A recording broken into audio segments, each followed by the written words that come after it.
Pakistan this week میں ایک بار پھر خوش آمدید۔ خصوصی سرمایہ کاری سہولت کونسل کی ایپیکس کمیٹی کا سرمایہ کاری کے فروغ کے لیے اقدامات پر اطمینان کا اظہار۔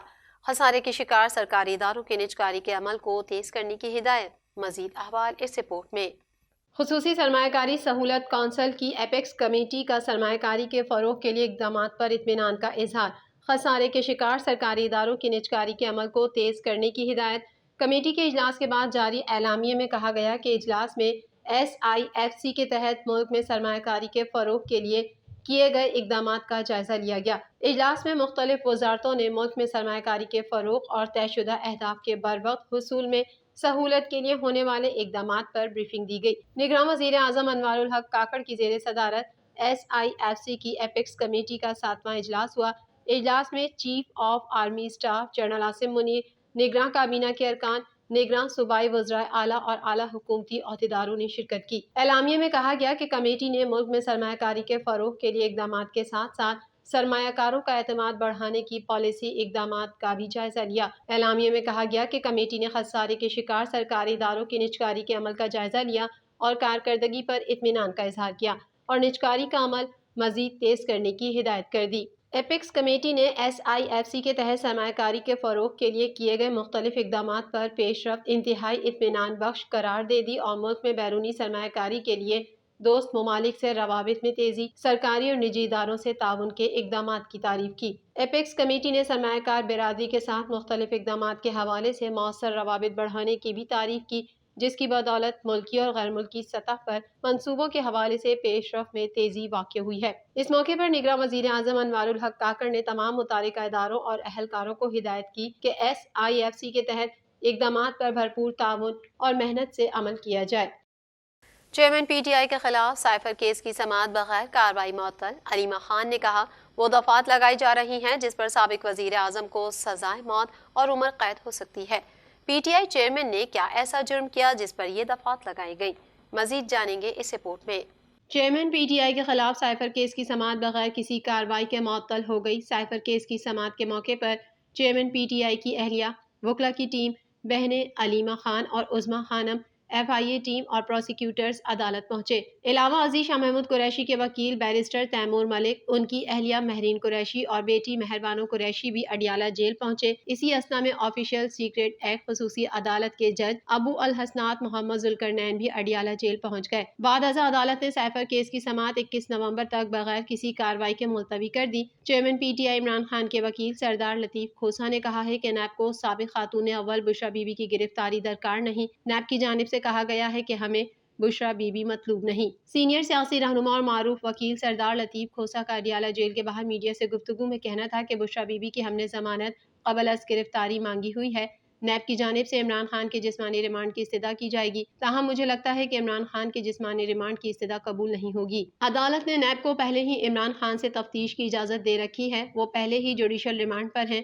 انہوں نے کہا کہ بشریٰ بی بی کے اگر چیئرمین نیب نے وارنٹ گرفتاری جاری کیے ہوئے ہیں تو اس پر بحث ہوگی۔ نیب نے کہا ہے کہ کیس میں ہمیں بشریٰ بی بی مطلوب نہیں۔ چیئرمین PTI کی بہن علیمہ خان نے کہا کہ سائفر کیس کا ہائی کورٹ سے اسٹے آرڈر ہو گیا ہے۔ یہ وہ دفعات لگائی جا رہی ہیں جس پر سابق وزیر اعظم کو سزائے موت اور عمر قید ہو سکتی ہے۔ راولپنڈی اڈیالہ جیل کے باہر میڈیا سے گفتگو کرتے ہوئے علیمہ خان نے کہا کہ بتایا جائے PTI چیئرمین نے کیا ایسا جرم کیا جس پر یہ دفعات لگائی گئیں۔ انہوں نے کہا کہ رانا ثناء اللہ نے PTI چیئرمین پر کیس کیا، پاکستان میں انصاف ملنا چاہیے۔ علیمہ خان نے کہا کہ سابق وزیر اعظم بالکل اچھی صحت میں ہیں۔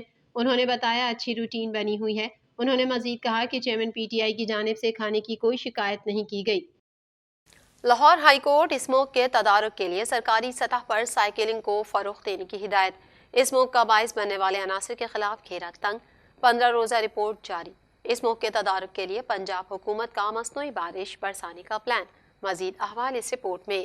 لاہور ہائی کورٹ نے اسموک کے تدارک کے لیے دائر درخواستوں پر سماعت کرتے ہوئے سرکاری سطح پر سائیکلنگ کو فروغ دینے کے لیے اقدامات کرنے کی ہدایت کر دی۔ دوران سماعت عدالت نے ریمارکس دیے کہ اسموک کے حوالے سے اقدامات نہ کرنے والے افسران کے خلاف پیڈا ایکٹ کے تحت کارروائی کی جائے۔ لاہور ہائی کورٹ کے جسٹس شاہد کریم نے ہارون فاروق سمیت دیگر کی درخواستوں پر سماعت کی۔ دوران سماعت سرکاری وکیل نے اسموک کے تدارک کے لیے سفارشات پیش کی، جن میں بتایا گیا کہ ریسٹورنٹس کو جلد بند کرنے اور جم وغیرہ کو بند کرنے کی سفارشات تیار کی ہیں، جس پر عدالت نے ریمارکس دیے کہ کچھ سفارشات غیر ضروری ہیں۔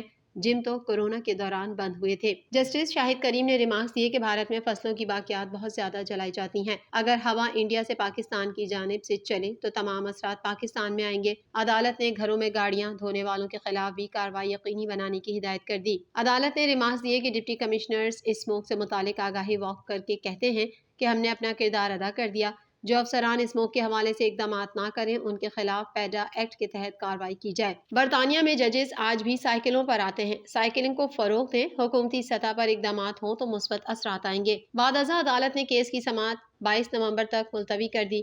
دوسری جانب پنجاب حکومت نے لاہور شہر میں اسموک کے خاتمے کے لیے مصنوعی بارش برسانے کا منصوبہ تیار کیا ہے۔ 28 اور 29 نومبر کو مصنوعی بارش کے لیے ماہرین کی کمیٹی بھی تشکیل دے دی گئی ہے۔ دوسری جانب اسموک کا باعث بننے والے عناصر کے خلاف گھیرا تنگ کر دیا گیا۔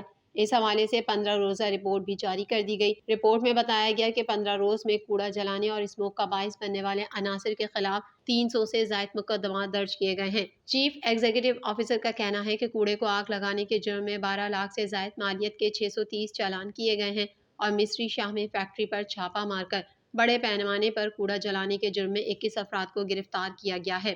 علاوہ ازیں بڑھتی فضائی آلودگی کے باعث محکمہ اسکول ایجوکیشن نے ہفتے کی چھٹی کا اعلان کر دیا۔ اسموک کے باعث محکمہ اسکول ایجوکیشن نے 18 نومبر بروز ہفتے کو 10 اضلاع میں چھٹی کا نوٹیفیکیشن بھی جاری کر دیا۔ محکمہ اسکول ایجوکیشن کے نوٹیفیکیشن کے مطابق لاہور، ننکانہ صاحب، شیخو پورہ، قصور، گجرانوالہ، گجرات، سیالکوٹ، نارووال، حافظ آباد اور منڈی بہاؤالدین میں سرکاری اور نجی اسکول بند رہیں گے۔ کاروباری دنیا سے بھی خبر شامل کر لیتے ہیں۔ پاکستان اور آئی ایم ایف کے درمیان 70 کروڑ ڈالر کی قسط کے لیے معاہدہ طے پا گیا۔ آئی ایم ایف کا کہنا ہے پاکستان نے تمام معاشی اہداف حاصل کر لیے ہیں۔ آئندہ چند ماہ میں مہنگائی میں کمی کا امکان ہے۔ مزید تفصیلات اس رپورٹ میں۔ پاکستان اور آئی ایم ایف کے درمیان اسٹاف سطح کا معاہدہ طے پانے کے بعد آئی ایم ایف کے جاری کردہ اعلامیے میں کہا گیا ہے کہ آنے والے عرصے میں مہنگائی کم ہونے کا امکان ہے۔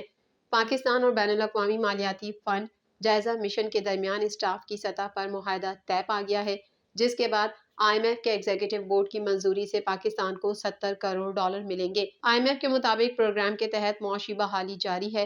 دوست ممالک کے تعاون سے پاکستان میں معاشی استحکام آ رہا ہے۔ وفاقی بجٹ پر عمل درآمد سے پالیسیوں میں تسلسل آیا ہے، جبکہ بجلی اور گیس کی قیمتوں میں بر وقت ایڈجسٹمنٹ کی گئی۔ آئی ایم ایف کا کہنا ہے کہ پاکستان نے تمام معاشی اہداف حاصل کر لیے ہیں۔ آئندہ چند ماہ میں مہنگائی میں کمی کا امکان ہے۔ مارکیٹ بنیاد پر ایکسچینج ریٹ پر عمل جاری رکھنے اور سرمایہ کاری اور روزگار کے مواقع پیدا کرنے کے لیے اصلاحات کا بھی وعدہ کیا گیا ہے، جبکہ ایکسچینج مارکیٹ پر دباؤ کم ہو رہا ہے۔ آئی ایم ایف کا کہنا ہے کہ پاکستان نے حکومتی اداروں میں بھی اصلاحات کا وعدہ کیا ہے۔ پاکستان نے سماجی مدد کے پروگرام بہتر کرنے کا بھی وعدہ کیا۔ پاکستان نے جولائی 2023 سے زیر التوا پاور ٹیرف ایڈجسٹمنٹ کو لاگو کیا۔ آئی ایم ایف اعلامیے کے مطابق طویل عرصے کے بعد 1 نومبر 2023 سے گیس کی قیمتوں میں اضافہ کیا گیا۔ پاکستان نے روپے کی قدر کو متاثر کرنے کے لیے انتظامی اقدامات سے باز رہنے کی یقین دہانی کروا دی۔ اعلامیے کے مطابق مہنگائی کو اپنے ہدف تک کم کرنے کے لیے فعال مانیٹری پالیسی کی ضرورت ہے۔ 70 کروڑ ڈالر مزید ملنے سے آئی ایم ایف کی جانب سے پاکستان کو جاری کردہ رقم 1.9 ارب ڈالر ہو جائے گی۔ واضح رہے کہ پاکستان اور آئی ایم ایف کے درمیان 3 ارب ڈالر کا اسٹینڈ بائی معاہدہ طے پایا تھا۔ آئی ایم ایف نے علاقائی تنازعات، اشیاء کی قیمتوں میں اضافہ، عالمی سخت مالی حالات کو خطرات قرار دیا ہے۔ اسٹینڈ بائی ارینجمنٹ کے تحت متوازن معاشی گروتھ ترجیحات ہیں۔ آئی ایم ایف کا کہنا ہے کہ پاکستانی حکام جی ڈی پی کے 0.4% کے مساوی پرائمری سرپلس کا ہدف حاصل کرنے کے لیے پرعزم ہے اور ریونیو بڑھانے کے لیے ہنگامی اقدامات بھی لیے جا سکتے ہیں۔ آئی ایم ایف نے گورننس اور سرکاری اداروں میں اصلاحات جاری رکھنے پر زور دیا ہے اور ایس آئی ایف سی کے آپریشنز اور اثاثوں کی مینجمنٹ میں شفافیت کا مطالبہ کیا ہے، کیونکہ بجلی اور گیس سیکٹر میں گردشی قرضہ جی ڈی پی کے 4% سے بھی بڑھ گیا ہے۔ آئی ایم ایف کا کہنا ہے کہ ان حالات میں فوری ٹھوس اقدامات ناگزیر قرار ہیں۔ پاکستان دس ویک میں فی الحال اتنا ہی۔ مزید خبروں کے ساتھ اگلے ہفتے پھر حاضر ہوں گے۔ جب تک کے لیے اپنی میزبان کو اجازت دیجیے۔ اللہ حافظ۔